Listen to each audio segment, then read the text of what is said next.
ನಮಸ್ಕಾರ ಸ್ನೇಹಿತರೆ, ಇವತ್ತಿನ ದಿನ ನಾನು ಕೃಷಿಯಲ್ಲಿ ಬೆಳೆಯುವಂಥ ಹಲವಾರು ಬಗೆಯ ಬೆಳೆಗಳಲ್ಲಿ ಪ್ರಮುಖವಾಗಿ ಸೌತೆಕಾಯಿಯನ್ನು ಬೆಳೆದಿರುವ ಕ್ಷೇತ್ರಕ್ಕೆ ಭೇಟಿ ಕೊಟ್ಟಿದ್ದೀನಿ.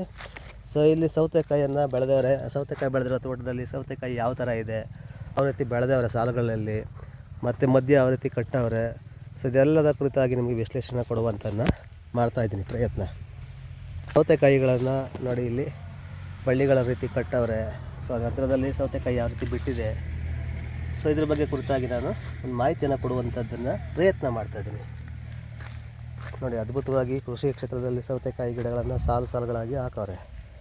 ಸೊ ಅದ್ರ ಜೊತೆಗೆ ಏನಪ್ಪ ಅಂದರೆ, ಈ ಥರ ಪಟಗಳಲ್ಲಿ ರೀತಿಯಲ್ಲಿ ಸಾಲಾಗಿ ಹಾಕವ್ರೆ.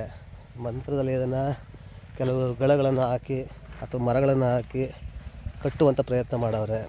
ಸೊ ಬಳ್ಳಿಗಳ ರೂಪದಲ್ಲಿ ಇದನ್ನು ಕಟ್ಟಿ ಸೌತೆಕಾಯಿ ಕೆಳಗಡೆ ತಾಕ್ತಿರೋ ರೀತಿಯಲ್ಲಿ ಉತ್ತಮವಾಗಿ ಗಿಡ ಬೆಳೆಯೋ ರೀತಿಯಲ್ಲಿ ಪ್ರಯತ್ನವನ್ನು ಮಾಡವ್ರೆ. ನೋಡೋಣ ಬನ್ನಿ.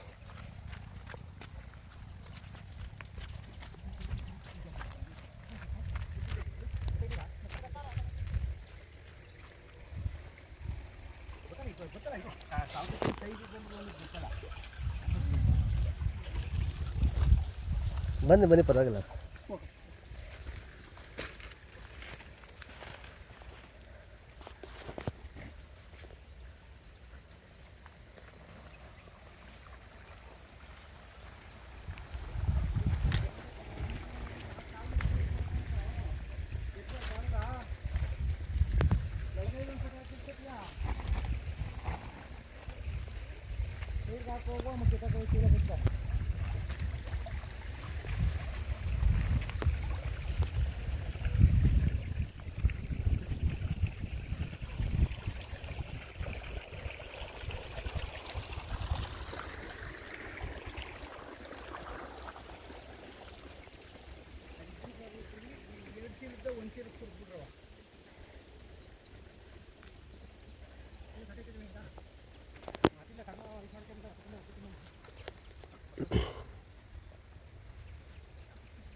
ಇದು ಹಿಂದಿಕಾಯಿಗಳನ್ನು ಇಟ್ಕೊಳ್ಬೇಕು.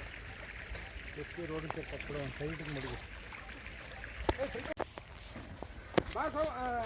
ಹಾಕ್ಕೊಡ್ಬಾರ ಇಲ್ಲಿ, ಅಲ್ಲಿ ನೀರು ಮಾಡ್ತಿದ್ದೀನಿ.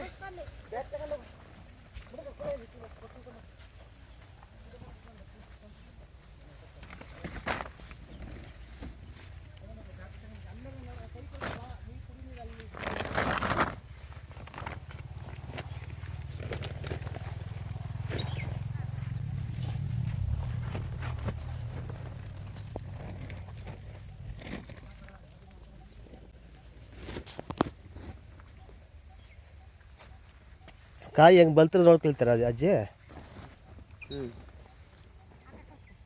ಓಕೆ. ದಿನ ಕಳಿತೀರಾ ಹೆಂಗೆ? 3 ದಿನಕ್ಕೆ ಒಂದ್ಸರಿ ಕಳಿತೀರಾ?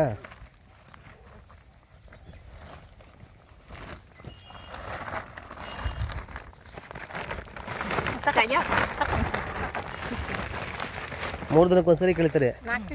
4 ದಿವಸಕ್ಕೆ. ಏನು 15 ಸಾಯ್ತಲ್ಲಿ ಬರ್ತಿರ್ಗಿ. ಬರ್ತಿರ್ಗಿ ಯಾವುದು ಏನು ಅನ್ನೋದು ಗೊತ್ತಾಯ್ತು. ನಮ್ಮ ಮಧ್ಯ ಬೆಳೆಯಲ್ಲಿ ಒಂದು ಹಿಡಿ ಆಗ್ಬೇಕು.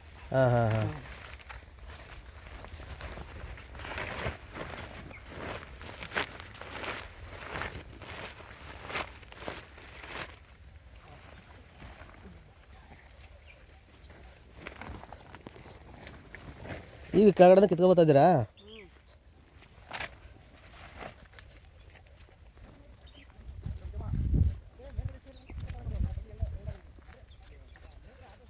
ನೋಡಿ ಸ್ನೇಹಿತರೆ, ಅದ್ಭುತವಾಗಿ ಬೆಳೆದವ್ರೆ ಸೌತೆಕಾಯಿಯನ್ನು. ನಮ್ಮ ಸ್ಥಳೀಯ ರೈತರು ಈ ರೀತಿಯಲ್ಲಿ ನೋಡಿ ಸ್ನೇಹಿತರೆ, ಈ ಪಕ್ಕದ ಗದ್ದೆನಲ್ಲಿ ಈಗಷ್ಟೇ ಜಸ್ಟ್ ಬೆಳೆಯನ್ನು ಹಾಕವ್ರೆ. ಸೌತೆಕಾಯಿ ಗಿಡನೇ ಆಗಿದೆ. ಸೊ ಇಲ್ಲಿ ನೋಡಿ, ಕೆಳಗಡೆ ನಿರಂತರವಾಗಿ ಸೌತೆಕಾಯಿ ಬೆಳೆನ ಇತ್ತೀಚೆಗೆ ಈಗ ಹಾಕವ್ರೆ. ಈಗ ಗಿಡ ಬೆಳೀತಾ ಚಿಗುರು ಹೊಡಿತಾ ಐತೆ. ಸಣ್ಣ ಸಣ್ಣ ಪ್ರಮಾಣದಲ್ಲಿ ಬೀಜವನ್ನು ಹಾಕಿ ಇದರಲ್ಲಿ ಬೆಳೆಸವ್ರೆ. ಈಗಷ್ಟೇ ಸಹ ಇದನ್ನು ನೋಡ್ಬೋದು ನೀವು, ಅದ್ಭುತವಾಗಿ ಕಾಣಿಸ್ತಾ ಇದೆ. ಆದರೆ ಅದೇ ಪಕ್ಕದ ಗದ್ದೆಯಲ್ಲಿ ಆಲ್ರೆಡಿ ಸೌತೆಕಾಯಿನ ಹಾಕವ್ರೆ. ಬೆಳೆದಿದೆ. ಸೊ ಫಸಲು ಬಂದಿದೆ, ಕೀಳ್ತಾವ್ರೆ ಆಳುಗಳು. ನೋಡಿ, ಅದ್ಭುತವಾಗಿದೆ.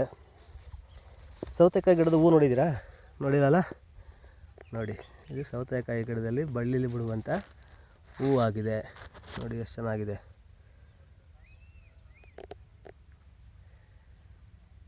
ಸೊ ಇದು ಹೂವು, ಇದು ಸಣ್ಣ ಪ್ರಮಾಣದ ಸೌತೆಕಾಯಿಯ ಈಚು, ಸಣ್ಣ ಪೀಚು.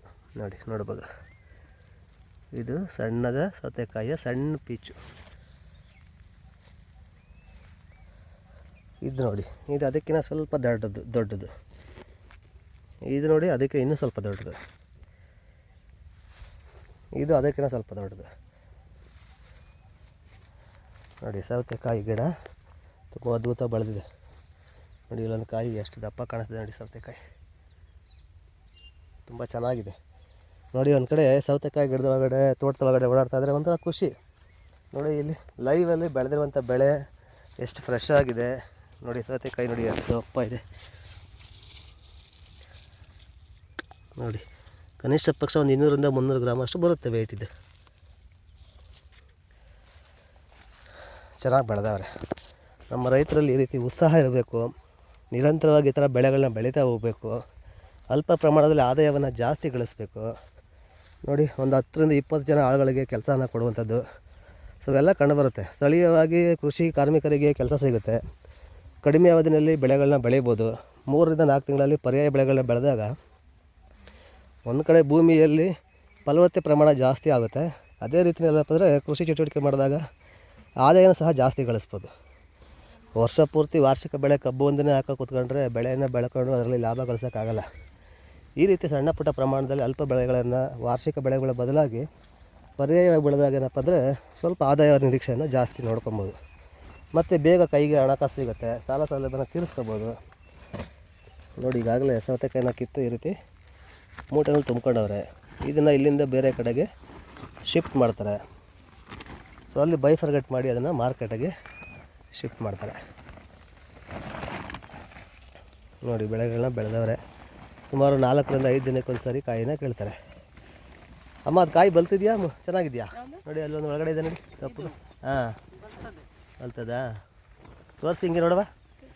ಹಾಂ, ನೋಡಿ, ಸುಮಾರು ಒಂದು 200ರಿಂದ 300 ಗ್ರಾಮ್ ಅಷ್ಟು ಬರ್ಬೋದು. ಚೆನ್ನಾಗಿ ಬೆಳೆದಿದೆ ನೋಡಿ. 4 ದಿನಕ್ಕೊಂದು ಸಾರಿ ಕಟಾವನ್ನು ಮಾಡ್ತಾರೆ. ಇವರು ಮಾಲೀಕರು ನೋಡಿ. ಅವರು ಸಹ ಆಳುಗಳ ಜೊತೆಯಲ್ಲಿ ಅವರು ಸೇರಿಕೊಂಡು ಜೊತೆಯಾಗಿ ಕೆಲಸ ಮಾಡ್ತಾವ್ರೆ. ಹಿಂಗೆ ಮಾಡಿದಾಗ ರೈತರು ಏನಪ್ಪ ಅಂದರೆ ತಮ್ಮ ಸ್ವಂತ ಕೆಲಸಗಳನ್ನ ತಾವೇ ಪಾಲ್ಗೊಂಡು ತಾವೇ ಮಾಡೋದ್ರಿಂದ ಆದಾಯವನ್ನು ಜಾಸ್ತಿ ಗಳಿಸ್ಬೋದು. ವ್ಯವಸಾಯ ಕ್ಷೇತ್ರದಲ್ಲಿ ಪಾಲ್ಗೊಳ್ಳಬೇಕು, ಕೃಷಿಯನ್ನು ಮಾಡಬೇಕು. ಇಡೀ ದೇಶಕ್ಕೆ ಅನ್ನವನ್ನು ಹಾಕುವಂಥದ್ದು ರೈತ. ಸೊ ಈ ರೀತಿಯಾಗಿ ರೈತರ ಕಾರ್ಯಗಳಲ್ಲಿ ವ್ಯವಸಾಯದಲ್ಲಿ ತೊಡಗಿಸ್ಕೋಬೇಕು. ಈಗಿನ ಯುವಜನತೆ ಏನಿದೆ, ಸಾಧ್ಯವಾದಷ್ಟು ಮಟ್ಟಿಗೆ ಕೃಷಿಯಲ್ಲಿ ತೊಡಗಿಸ್ಕೊಂಡಾಗ ಮಾತ್ರ ಈ ದೇಶದ ಆರ್ಥಿಕ ಸ್ಥಿತಿಗತಿ ಮತ್ತು ಆಹಾರದ ಉತ್ಪಾದನಾ ಪ್ರಮಾಣವನ್ನು ಜಾಸ್ತಿ ಮಾಡೋದಕ್ಕೆ ಅನುಕೂಲ ಆಗುತ್ತೆ. ರೈತರಲ್ಲಿ ಈ ವ್ಯವಸಾಯದ ಕ್ಷೇತ್ರದ ಕಡೆ ಒಲವು ಜಾಸ್ತಿ ಬರಬೇಕು. ನೋಡಿ, ಅಲ್ಲಲ್ಲಿ ಏನಪ್ಪ ಅಂದರೆ ಸೌತೆಕಾಯಿನ ಕಿತ್ತು ಇಟ್ಟವ್ರೆ ನೋಡಿ. ತುಂಬ ಚೆನ್ನಾಗಿದೆ. ಅಲ್ಲಿ ಗುಡ್ಡೆ ಹಾಕಿ ಇಟ್ಟಿರ್ತಾರೆ. ಇದನ್ನು ತಗೊಂಡೋಗಿ ಮತ್ತೆ ಮೇಲುಗಡೆ ಒಂದು ಕಡೆ ಇಡ್ತಾರೆ. ಅದನ್ನು ಸ್ಟೋರ್ ಮಾಡ್ತಾರೆ. ಅಲ್ಲಿ ಬೈಫರ್ಗೇಟ್ ಮಾಡ್ತಾರೆ. ಬೈಫರ್ಗೇಟ್ ಮಾಡಿ ಅದನ್ನು ಮಾರ್ಕೆಟಾಗೆ ಶಿಫ್ಟ್ ಮಾಡ್ತಾರೆ.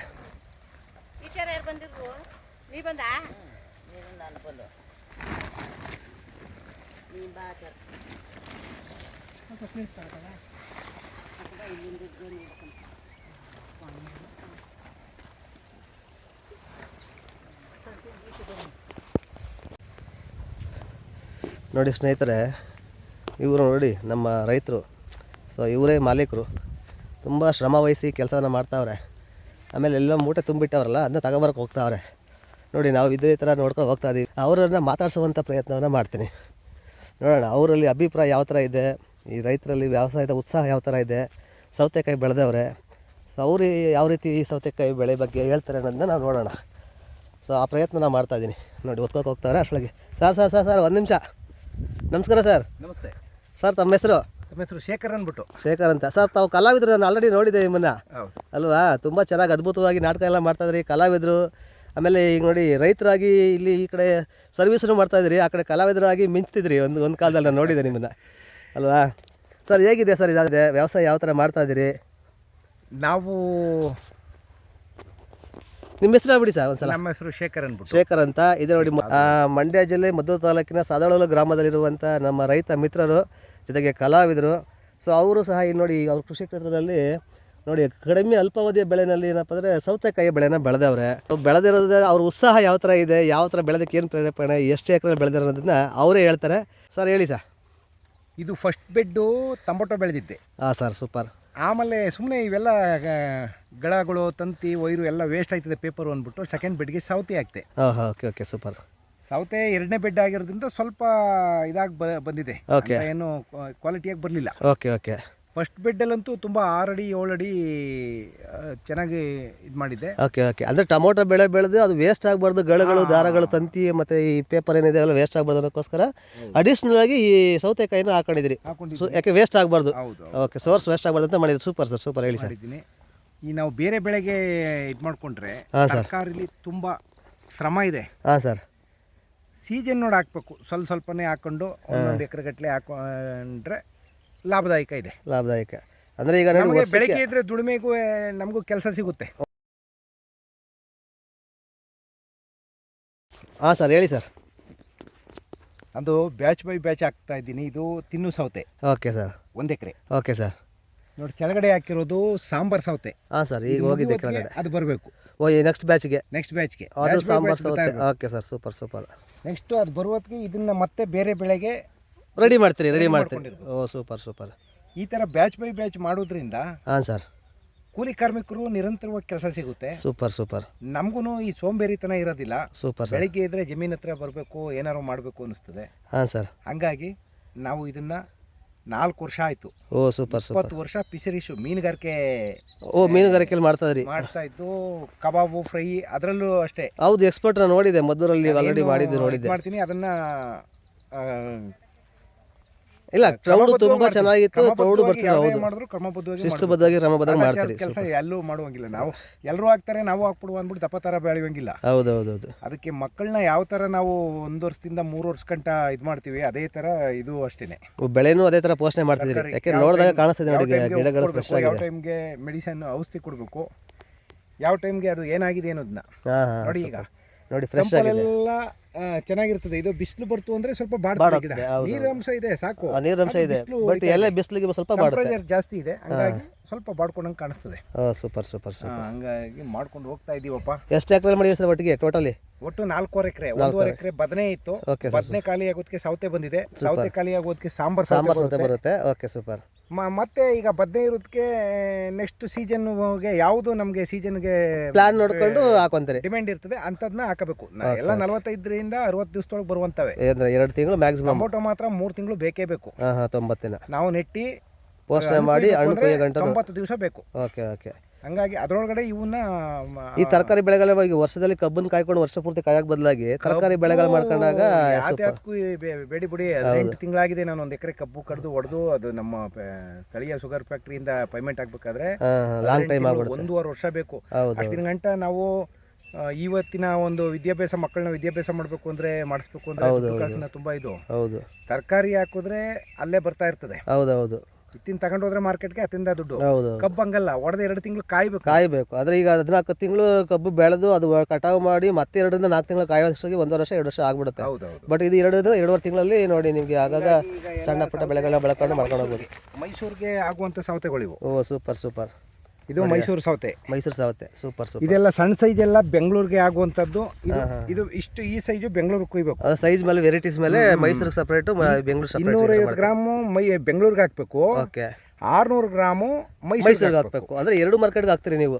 ಇಲ್ಲ ಈಗ ಸದ್ಯಕ್ಕೆ ಮೈಸೂರು ಮಾರ್ಕೆಟ್ಗೆ ಹಾಕ್ತಾ ಇದ್ದೀನಿ. Okay, super super. ಹಂಗಾಗಿ ತೋರಿಸುತ್ತು ನಿಮಗೆ. ಇದು ಬೆಂಗಳೂರಿಗಾದ್ರೆ ಈ ಸೈಜೇ ಕುಯ್ಬೇಕು. Super super. ಮೈಸೂರಿಗಾದರೆ ಈ ದೊಡ್ಡ ಸೈಜ್? ದೊಡ್ಡ size 600 gram. Okay sir, super super. ಸರಿ, ನಮಸ್ತೆ. Thank you so much sir. ಒಂದು ಕಡೆ ನೋಡಿ ರೈತರಾಗಿ ಮೀನ್ಸ್ತಿದ್ದೀರಿ, ತುಂಬ ಖುಷಿ ಆಯಿತು. ಅದೇ ರೀತಿ ನಾನು ನೋಡಿದ ಮಟ್ಟಿಗೆ ಹೆಬ್ಬೆಟ್ ನಾಟಕದಲ್ಲಿ ತುಂಬ ಕಲಾವಿದರಾಗಿ ಅದ್ಭುತವಾಗಿ ಪಾತ್ರಗಳನ್ನ ನಿರ್ವಹಿಸಿದ್ರಿ. ಆಮೇಲೆ ಆ ಕಡೆ ಫಿಶ್ ಸೆಂಟರ್ ಹಾಕೊಂಡಿದ್ರಿ, ಒಳ್ಳೆ ರುಚಿಯಾಗಿರುವಂಥ ಫಿಶನ್ನು ಕೊಡ್ತಿದ್ರಿ, ಒಳ್ಳೆ ಅಭಿಮಾನಿ ಬಳಗ ಇಟ್ಕೊಂಡ್ರು. ನೋಡಿ ಈ ಬಿಸಿಲಲ್ಲೂ ಸಹ ಅದ್ಭುತವಾಗಿ ಒಂದು ವ್ಯವಸಾಯ ಕ್ಷೇತ್ರದಲ್ಲಿ ತೊಡಗಿಸ್ಕೊಂಡಿದ್ದೀರಲ್ಲ, ತುಂಬ ಖುಷಿ ಆಯಿತು. ಧನ್ಯವಾದ ಸರ್, ಥ್ಯಾಂಕ್ ಯು. ನಮಸ್ತೆ.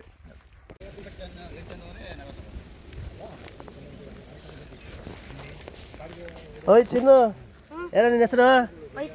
ವೈಸಳ. ಏನು ಓದ್ತಾ ಇದೆಯಾ? ನಾನು 6th ಸ್ಟ್ಯಾಂಡರ್ಡ್. 6th standard. ಈಗ ಓದ್ತಾ ಕೂತಿದ್ಯಾ? ಇಲ್ಲೇನು ಮಾಡ್ತಿದ್ಯಾ? ಇಲ್ಲಿ ಅಪ್ಪ ಸೌತೆಕಾಯಿ ಕುಯ್ತಾ ಇದ್ರು, ಅಲ್ಲಿ ಬಂದಿದೆ. ಓಕೆ. ಯಾವ ಥರ ಇದೆ ನಿನ್ಗೆ ಐಡಿಯಾ? ನಿಮ್ಮ ಅಪ್ಪಾಜಿ ಸೌತೆಕಾಯಿ ಕುಯ್ತಾವ್ರೆ. ಹ್ಞೂ ನಿನ್ಗೇನು ಇಂಟ್ರೆಷನ್ ಇದೆಯಾ? ಹ್ಞೂ ಸರಿ, ಸ್ಕೂಲ್ಗೆ ಹೋಗೋನು ಇಲ್ಲೇನು ಮಾಡ್ತಿದ್ಯಾ? ಇವತ್ತು ಭಾನುವಾರ, ಅದಕ್ಕೆ ಅಪ್ಪನ ಜೊತೆ ಇದೆಯಾ? ದಿನಾಲು ಸಂಜೆ ಬರ್ತೀನಿ. ಸಂಜೆ ಬರ್ತೀಯ ಡೈಲಿ ತೋಟಕ್ಕೆ ಹತ್ರ? Super super. ಈಗ ನಿಮ್ಮ ಅಪ್ಪ ಒಂದು 20 ಜನ ಆಳುಗಳು ಕೆಲಸ ಕೊಡ್ತಾರೆ. ನಿಂದು ಹೆಂಗೆ ಅಭಿಪ್ರಾಯ? ರೈತ ಆಯ್ತೀಯಾ, ಇಲ್ಲ ಡಾಕ್ಟರ್ ಆಯ್ತೀಯಾ, ಇಂಜಿನಿಯರ್ ಆಯ್ತೀಯಾ?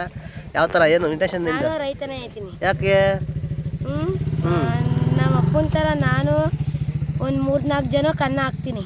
ನೀನು 3-4 ಜನಕ್ಕೆ ಅನ್ನ ಹಾಕ್ತೀಯಾ? Super super sir. 3-4 ಜನಕ್ಕೆ ನಿಮ್ಮ ಅಪ್ಪಾಜಿ ನೋಡಿ 20 ಜನ ಆಳುಗಳಿಗೆ ಕೆಲಸ ಕೊಟ್ಟವ್ರೆ. ನೀನು ಬರೀ 3-4 ಜನಕ್ಕೆ ಹತ್ರ ಅದ್ದ? ನೀವು ಓದ್ತಾನೆ ಹೋಗ್ಬೇಕು, ಜೊತೆಲಿ ಸ್ಪಿರಿಟ್ ಆಗಿ ಏನಪ್ಪ ಅಂದರೆ ನಿಮ್ಮ ಅಪ್ಪನ ಥರ ನೀರು 100 ಜನಕ್ಕೆ ಕೆಲಸ ಕೊಡೋ ಥರ ಅನ್ನ ಹಾಕೋ ರೈತ ಆಗಬೇಕು ಅಲ್ವಾ? ಆಯ್ತೀಯಾ? Super super. ಒಳ್ಳೇದಲ್ಲಿ ಕಣಪ್ಪ. All the best. Okay, thank you.